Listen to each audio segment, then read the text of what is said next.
মঙ্গলবার বিকেলে তৃণমূল সুপ্রিমো মমতা বন্দ্যোপাধ্যায়ের প্রার্থী তালিকা ঘোষণার পরই নির্বাচনী উত্তেজনায় ফুটছে দক্ষিণ দিনাজপুর। বালুরঘাট বিধানসভা কেন্দ্রের প্রার্থী হিসেবে বিশিষ্ট নাট্য ব্যক্তিত্ব তথা প্রাক্তন সাংসদ অর্পিতা ঘোষের নাম ঘোষিত হতেই খুশির হাওয়া এলাকায়। বিকেল ঠিক 5টা নাগাদ বালুরঘাটের কলেজ পাড়ায় তৃণমূলের প্রধান নির্বাচনী কার্যালয়ে ভিড় জমাতে শুরু করেন অসংখ্য দলীয় কর্মী ও সমর্থক। প্রিয় নেত্রীর নাম প্রার্থী হিসেবে নিশ্চিত হতেই শুরু হয় উল্লাস। উপস্থিত কর্মীরা অর্পিতা ঘোষকে পুষ্পস্তবক ও ফুলের মালা দিয়ে বরণ করে নেন। একে অপরকে মিষ্টি খাইয়ে মুখরোচক মেজাজে জয়ের আগাম শুভেচ্ছা বিনিময় করেন তারা। রাজ্য রাজনীতির পরিচিত মুখ অর্পিতা ঘোষের ওপর দল ফের ভরসা রাখায় উচ্ছ্বসিত তৃণমূল শিবির। প্রার্থীর উপস্থিতিতেই কলেজ পাড়ার মোড়ে চলে আবির খেলা ও স্লোগান। সব মিলিয়ে প্রার্থী তালিকা প্রকাশের দিনেই বালুরঘাটে প্রচারের পারদ চড়তে শুরু করেছে। আমার নাম মনোনীত হয় এবং বিবেচিত হয়, আমি তাদের কাছে অশেষ কৃতজ্ঞ এবং বালুরঘাটবাসীর কাছে কৃতজ্ঞ যে আরেকবার আমি এখানে সুযোগ পাচ্ছি। তাদের কাছে আমার আগের কাজের কিছু নমুনা আছে, তারা জানেন আমি এখানে এমপি হিসেবে কাজ করে গেছি।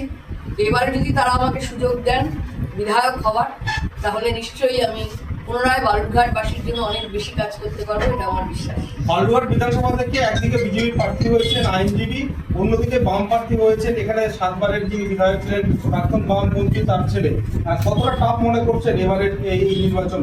দেখুন, এইভাবে বিষয়টাকে দেখাচ্ছে বলা উচিত যে এটা খানিকটা যেটা রাজনৈতিক লড়াই। আমরা রাজনৈতিকভাবে লড়বো, প্রত্যেকটা দল তাদের রাজনৈতিক ভাবনা থেকে এই লড়াইটা লড়বে, প্রত্যেকে তার নিজের মতো করে লড়বেন। এবার ময়দানে কে কতদিন কতটা টিকে থাকবেন বা কীভাবে মানুষ, বালুরঘাটের মানুষ যাকে আশীর্বাদ করবেন আলটিমেটলি জয় তার হবে। বিষয়টা এইভাবে টাফ নয়, এখনই এরমভাবে একটা কোনো নিদর্শন বা কিছু ধরিয়ে দেওয়া সম্ভব নয়। তবে নিশ্চয়ই বালুরঘাট আমরা এর আগে দুটো টার্মে তৃণমূল কংগ্রেস হেরে গেছে, তো আমরা চেষ্টা করছি যাতে এবারে মানুষের আশীর্বাদ পেতে পারি। তার জন্য আমরা যা চেষ্টা করার সেগুলো করব। আশা করি যে মানুষ আমাদের আশীর্বাদ করবেন, এইটুকুই ভরসা আশা রাখি। রাজনীতি করে গেছেন, দীর্ঘদিন আপনি এমপি ছিলেন, তারপরে এখানে আপনি জেলা সভাপতির দায়িত্ব পালন করেছেন। এটা কতটা বাড়তি সুবিধা আপনাকে দিচ্ছে? সেটা তো একটু দিচ্ছেই, কারণ আমার চেনা জায়গা, সবাই চেনা, প্রতিটি অঞ্চল থেকে ওয়ার্ড থেকে মানুষজন চেনা এবং বালুরঘাটের মানুষও আমাকে চেনেন, দীর্ঘদিন আমি এখানে দেখেছেন তারা আমাকে। এটা অবশ্যই একটা সুবিধা আমার দিক থেকে। দেখুন, ভাবনা অনেক কিছু রয়েছে, কারণ বালুরঘাটে অনেক কিছু দরকার। তার মধ্যে অবশ্যই দক্ষিণ দিনাজপুর ইউনিভার্সিটিটাকে প্রপারলি শেপ আপ করে বিল্ডিং করে যাতে তাড়াতাড়ি শুরু করা যায় কাজটা। নিশ্চয়ই আমরা মমতা বন্দ্যোপাধ্যায়ের কাছে আমাদের একটা আবেদন জানাবো যে তিনি যদি বালুরঘাটে একটা মেডিকেল কলেজের জন্য ভাবেন। গোটা বালুরঘাট টাউনের ড্রেনেজ সিস্টেম খুব খারাপ, সেটা যদি করা যায়। আমাদের হিলি থেকে আমার সঙ্গে আছে আমাদের হিলি ব্লক প্রেসিডেন্ট, ওখানে একটা ব্রিজ করার পরিকল্পনা আছে, আর ফায়ার স্টেশন একটা করার পরিকল্পনা আছে। হসপিটালটাকেও যদি আরেকটু প্রপারলি হিলিতে হসপিটালটা ঠিক করা যায়, তাহলে আবার লোককে বালুরঘাটে দৌড়ে আসতে হয় না, এরকম কিছু ভাবনা আছে। এছাড়াও আমাদের 3টে অঞ্চল আছে, বালুরঘাট ব্লকের থেকে 3টে অঞ্চল আছে, সেই 3টে অঞ্চলেও আমাদের বেশ কিছু ব্রিজ, রাস্তা, আলো ইত্যাদি করার আছে। তাদের সঙ্গে আমি কথাও বলেছি। তো পরিকল্পনা অনেক, বালুরঘাটবাসী যদি আশীর্বাদ করেন সেগুলো সফল হবে এমনটা আশা রাখি। দিদি, আপনি যেভাবে প্রার্থী হচ্ছেন তার বিস্তীর্ণ অঞ্চলের হচ্ছে সীমান্ত অঞ্চল, সীমান্ত অঞ্চলের মানুষ অনেক অভাব অভিযোগ রয়েছে, তাদের জন্য বিস্তীর্ণ অঞ্চল সীমান্ত নয়, মানে হ্যাঁ অফকোর্স খানিকটা আছে। তাদের অভাব অভিযোগের চেয়েও বলবো তাদের অসুবিধাটা বেশিরভাগই হয় বিএসএফ কেন্দ্রিক, যারা সীমান্তবর্তী এলাকায় থাকেন। তো সেটা আমরা যতটা পারছি আমাদের পার্টি থেকেও দেখা হয়, আমরাও দেখছি। এবং তাদের যে অভাব অভিযোগ, সাধারণ মানুষের অভাব অভিযোগ দেখার জন্য মমতা বন্দ্যোপাধ্যায় আছেন। আমরা তো প্রতিনিধি স্বরূপ তাদের কাছে পৌঁছচ্ছি।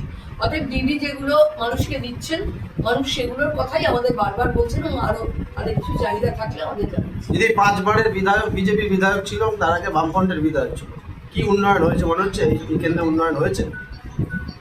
মানে যেটা আমরা দেখেছি 11 থেকে 16 শঙ্কর চক্রবর্তী যতদিন মন্ত্রী ছিলেন, তিনি থাকার পরে তারপরে আমরা আর কাউকে গত 10 বছরে কিন্তু বালুরঘাটে সেভাবে উন্নয়ন দেখা যায়নি, সেটা বালুরঘাটের মানুষই বলছে। তাতেই প্রমাণ হয় যে নিশ্চয়ই উন্নয়নে ভাটা ছিল, তাহলে মানুষ নিশ্চয়ই বলতেন না।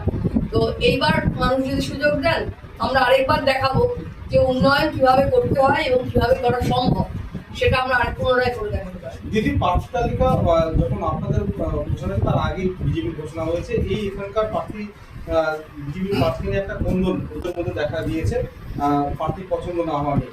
সেক্ষেত্রে কি সেই কোন্দল যদি দিয়ে থাকে আপনাদের কি অ্যাডভান্টেজ আছে? দেখুন, আমরা ওদের কোন্দল থাকছে না এগুলো নিয়ে বিন্দুমাত্র ভাবিত নয়। আমাদের লড়াই আমাদের লড়তে হবে, আমরা আমাদের মতো করে লড়বো। সেখানে ওদের কোন্দল থাকলে সেটা ওরা সামলাবেন। আর অ্যাডভান্টেজ বা ডিসঅ্যাডভান্টেজের কোয়েশ্চেন নয়, আমরা আমাদের এই সিটটা মানুষের আশীর্বাদ নিয়ে জিতবো। বিজেপির কি অ্যাডভান্টেজ থাকলো, বিজেপির মধ্যে কোন্দল হলে অ্যাডভান্টেজটাকে আমরা এটাকে মূল ইস্যু করতে চাইছি না। আমাদের ইস্যুটা হচ্ছে উন্নয়ন, ডেভেলপমেন্টটাই আমাদের একমাত্র ইস্যু। আগেও ছিল, এখনো আছে, পরেও থাকবে। অতএব আমরা ডেভেলপমেন্টের সঙ্গী করে এগোবো। বালুরঘাট বিধানসভা থেকে তৃণমূলের মধ্যে একটা কোন্দল রয়েছে, সেখানে কোনো কি ব্যবস্থা নেবে?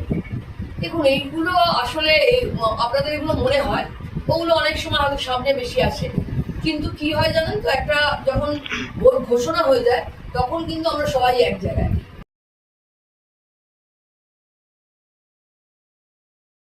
বালুরঘাট থেকে অমিত মহন্তের রিপোর্ট, কুলিক নিউজ।